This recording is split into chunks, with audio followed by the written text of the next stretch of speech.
Mhm. Hello and welcome, Inspired Podcast community. This is your new episode. My name is Caroline and my today's guest is Keith Ellis, and I'm so happy that he said yes to our interview today. And how are you doing? I'm doing great, Caroline. How are you doing? I'm fine when I talk to you, and I'm so inspired to get even more inspired, by your answers to my questions I prepared. And let me introduce you to the audience real quick. You are the #1 superpower coach and best-selling author. You are known for transforming goal setting in your classic book, The Magic Lamp. You later helped lead webMethods to one of the largest software IPOs in history, and your latest book, 10x Superpower, reveals how to make the impossible easy. Welcome to the Inspired Podcast, Keith Ellis. Thank you. Delighted to be here. Me too. So let me have a look at our first question. What inspired you to redefine goal setting in the Magic Lamp, and how did it change your approach to personal and professional growth? Well, it's this will sound a little strange, I suppose. I was taking a shower and I was thinking about all the things I wanted to do and how important it was to set goals, but I really didn't like setting goals. I thought they were rigid. I didn't think they were much fun. I wanted to be more exciting and spontaneous. I said, what I really want is I want to set goals the same way you would, rub a magic lamp and make a wish come true. That's what I want. And then I started thinking about it. I got so excited. I jumped out of the shower dripping wet and started writing notes, because I realized that goal setting is exactly the same thing as making your wishes come true, except that you're the genie. And if you wrap your mind around that and realize I have the power to give myself anything I want, I just have to know how to do it. That's a pretty exciting thing. So I created what's called the LAMP model. It's a simple 4-step framework for setting goals. And I wrote a book about it. The book was successful. And then had a bunch of other adventures in my life. And eventually I got to the point where I realized, well, wait a minute, that what I wrote then is great. It works great. I've been using it for years, but something is missing. And I finally figured out that what was missing was something called magic questions, which is a way of asking questions that really it's at the heart of just about everything. We talked about Napoleon Hill a little while ago. It's the heart of Socrates, Napoleon Hill, Earl Nightingale, Tony Robbins, everybody. They don't call them magic questions, but it's the heart of what they teach. So I wrote a book about that. That was successful. And then I said, wait a minute, there's still something missing. And then I realized what's missing is putting all this together in a framework that I call the 10x superpower. And it's there's a new book coming out in October, as I mentioned to you, and it's called 10x Superpower, but the subtitle is what really gets you: how to make the impossible easy, because it really teaches people how to set impossible goals. So I've come from rubbing the magic lamp and making your wishes come true to how do you achieve impossible goals. So that's what I do now. I help people do that. Wow, I totally understand. And you explain it so simple that I can understand it. And when you said, oh, you might be surprised it happened below the shower, then I can tell you it's always with me, it's always like that. So I get my greatest ideas when I'm in the shower, and I have the same phenomenon, I don't know the word, so that I have to jump out and write it down, because otherwise it's gone. And then you said with your first book, you discovered, or this is what you wrote down, you discovered that the genius is in you. You are the genius that makes it happen. Yes, because we That's cannot exactly right. sit there and wishing or dreaming for a thing. We know this from Napoleon Hill. Wishing or dreaming is not giving you success. You have to be ready to receive it, of course, as well. And how do you receive it? By taking inspired action. And this is the process you described. How was it? A 4-step? No, 4-step. I don't know, process. Yeah. My question would be, what is the lamp? And I think you have an answer. If genius in the lamp, what is the lamp? The lamp,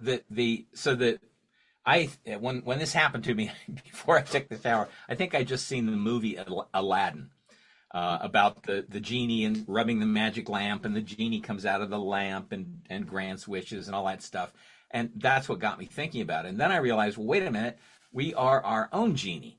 If we learn how to do this right, we can grant our own wishes. So the lamp, I call it the magic of the lamp. And lamp is an acronym, LAMP, and it stands for, the first step is lock on. Lock on is like a guided missile locks onto a target and sticks with it. And it's really two pieces. It's visualized. You have to have it very clear in your mind what you want, and then you lock onto it. You commit to it. That's just a kind of a fancy way of saying commit to it, and you keep working on it, and you just are absolutely committed to it. Commitment is what makes the difference. So L is lock on. A, action. Take action. Take the action that we were talking about, and it's not just take action and overcome obstacles. It's embrace the obstacles. It's embrace the resistance, because resistance is what allows you to accomplish anything. Resistance is the raw material for success. And then the M stage stands for manage your attention, because the most valuable resource any of us have today is our attention. We live in a world where we are connected to billions of other human beings, instantly connected. And sometimes it feels like all of them are trying to get our attention at the same time. So what this is all about is, if we learn to manage our attention, if we learn to use that as our greatest resource and spend our attention wisely, then we can accomplish anything we want. And the final piece of it, so it's LAMP, the P stands for persist. And it's really simple. Keep going until you get what you want. And you put these four things together, and you've got something that will literally let you make your own wishes come true. I totally understand now. It's an acronym, and I love how you broke it down. Napoleon Hill's Think and Grow Rich, 13 Principles of Success, into 4 words. Because persistence is my favorite chapter. So persistence, it's easy to remember, and also manage your attention. I was thinking about the difference between, it has to do with focus as well, when you stay focused, and also lock on. You said lock on, right? Yeah. Lock on, act, manage your attention, and persist. And fortunately, we recorded this podcast episode so we can listen to it over and over again until it sinks into our subconscious mind and we act on it without thinking. It's a habit then, you make it a habit. Okay, this is the process. Let's take a look at our next question.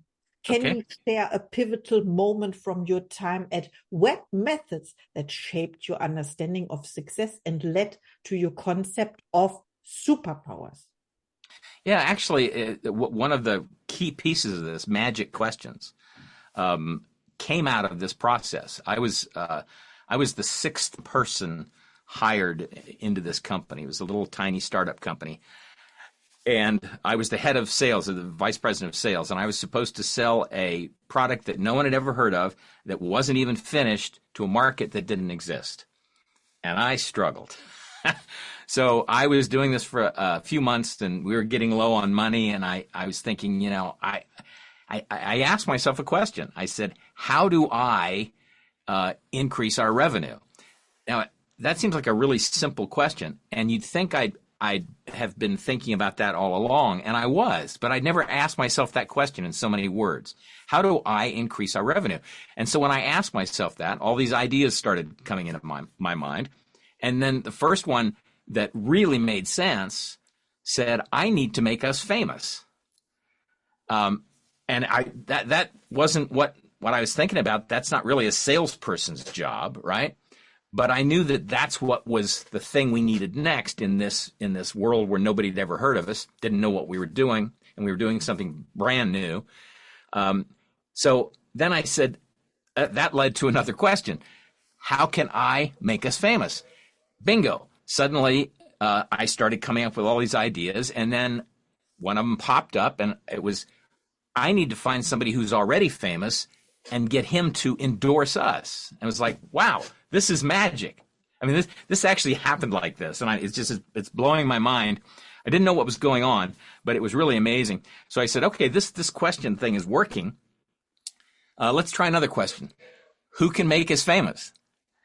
And then I suddenly realized, I asked myself this question, and all kinds of ideas popped into my mind. Nothing really took hold until probably a day later. I was reading a trade magazine, and there was a trade show that was going to happen in New York City, and I'm in Washington, D.C., or near there. And the guy that invented the internet, the guy that invented the web, Tim Berners-Lee, was going to show up at this trade show. And I said, that's the guy we need to get in front of. He's the closest thing to a rock star in this industry. And he's going to be a couple hours away by train. So jumped in a train, went up there, figured I would listen to his keynote talk and try to convince him to work with us. Didn't have any idea how I would do that. So I started asking myself questions about that. How am I going to get Tim Berners-Lee interested in us? And finally, the idea popped in my head. What if I offered him a piece of our company? What if I offered him some stock? I wasn't authorized to do that. That wasn't my role in the company. But I was literally in the program with this gentleman, listening to him talk at the time that question occurred to me. There's nobody I could call for permission. And, you know, the saying is sometimes it's easier to get forgiveness than it is to get permission. And I figured as long as I was honest with Tim about this, that I had no authority to offer this, then maybe I could talk my fellow stockholders into doing this, the board members into doing this. So I went and talked to him. He thought it was a wonderful idea. He thought what we were doing was a wonderful idea. He came back to our booth, saw a demonstration of what we were doing. And then 3 years later, the company went public in one of the largest software IPOs in history. And what I got out of that was this idea that questions change everything. They're so powerful that they're like magic. So I started calling them magic questions, and that's now actually a trademark I own. It's a registered trademark in the United States for of magic questions, and it's because and there's a whole process around that too, about how to ask a question the right way at the right time, and the right question. And if you do those things, then your brain starts doing amazing things. And the best analog I can suggest is there's a lot of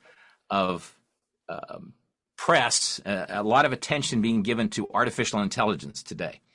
And at the heart of artificial intelligence, if you spend any time with it, you realize I need to create prompts.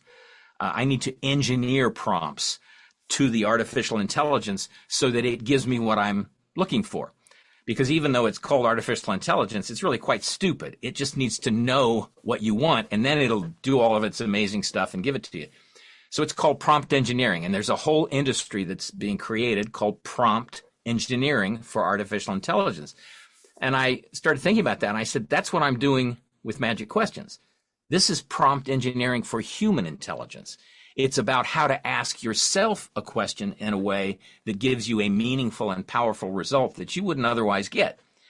And that all came out of that brief little episode in webMethods. I understand what you mean because, yeah, you talk about a time where there was no AI yet, right? And so you engineered the process that is used now to create prompts. And I would implement or introduce, no, not introduce, but use the word quality. So the quality of your questions determine the quality of the answers you receive, right? Absolutely. Absolutely.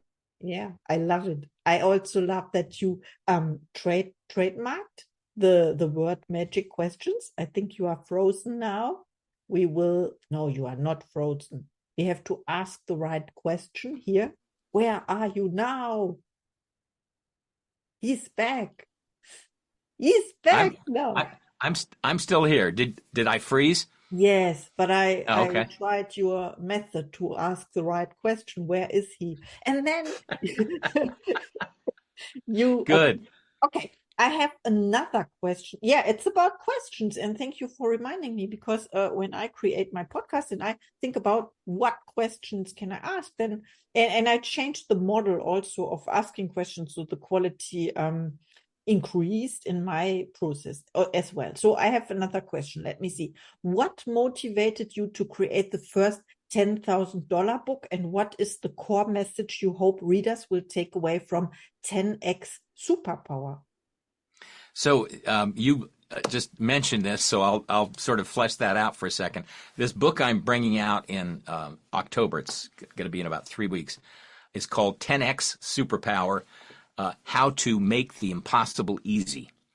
And I'm going to charge $10,000 for that book, for one book. And as far as I know, it's the first book in history that's ever ever cost $10,000. And the reason I'm doing that, there are two reasons I'm doing it. One of them is it's a test. If the first thing somebody hears is, well, you got to be crazy to buy a $10,000 book, even if it'll make the impossible easy, then the book isn't going to do them any good at any price, right? It's not going to help them. Save their time, save my time. Don't worry about it. Then the second reason is because I'm in the coaching business.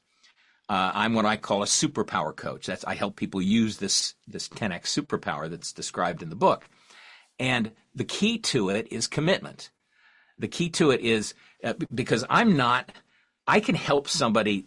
I literally mean this. I can help somebody achieve impossible goals, but I'm not doing the heavy lifting. They're doing the heavy lifting. I can just coach them how to do it.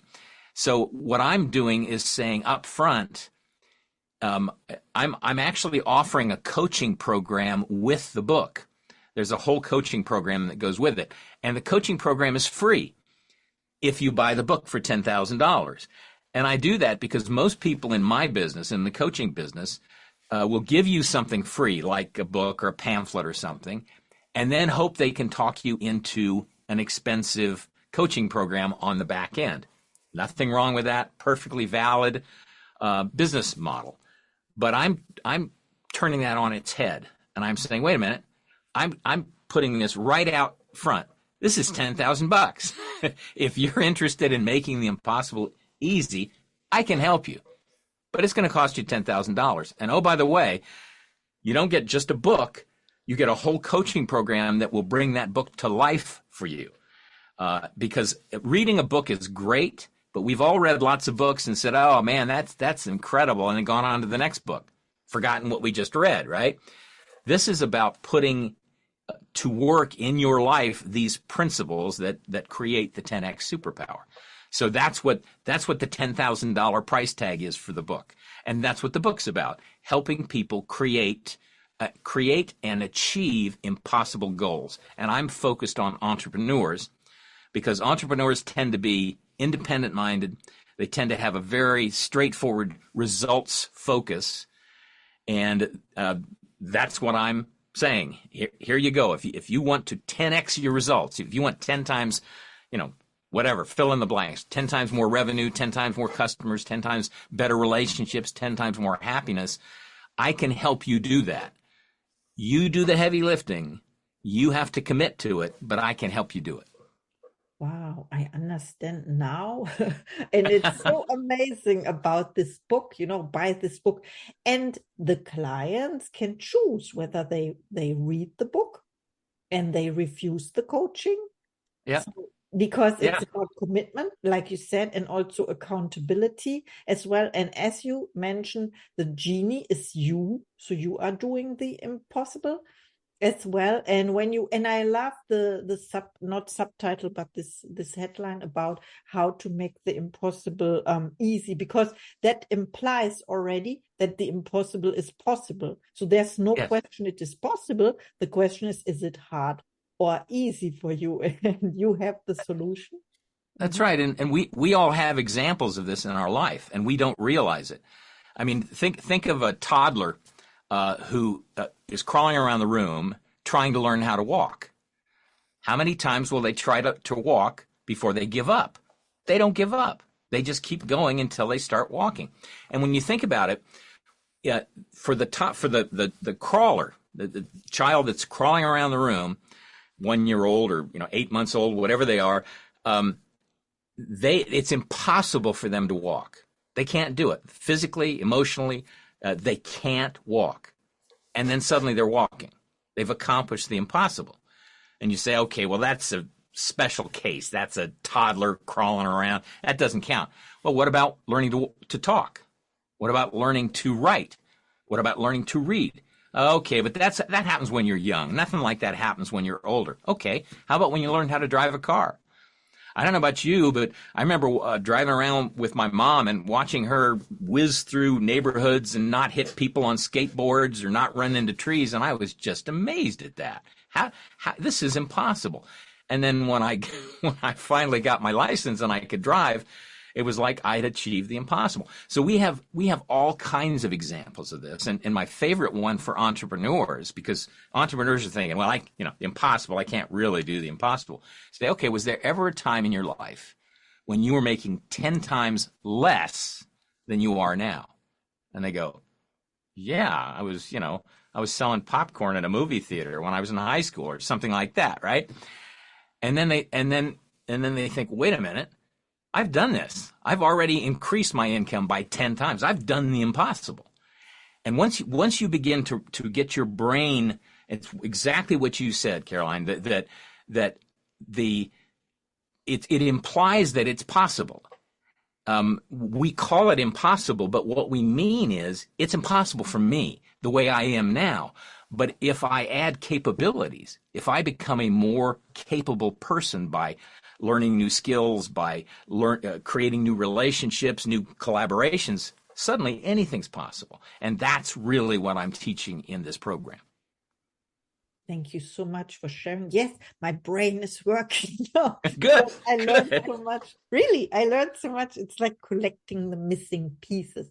And because there's no question if it's possible at all, because it is possible. Yeah, as I said, the question, do you make it hard or do you want it easy? And then, yeah, of course, I recommend to reach out to you. Please reach out to Keith. He's amazing. He has information not many people have, and he's willing to share, of course. Thank you so much for our interview. Now it's time for your last thoughts to the audience, and please mention where we can find you.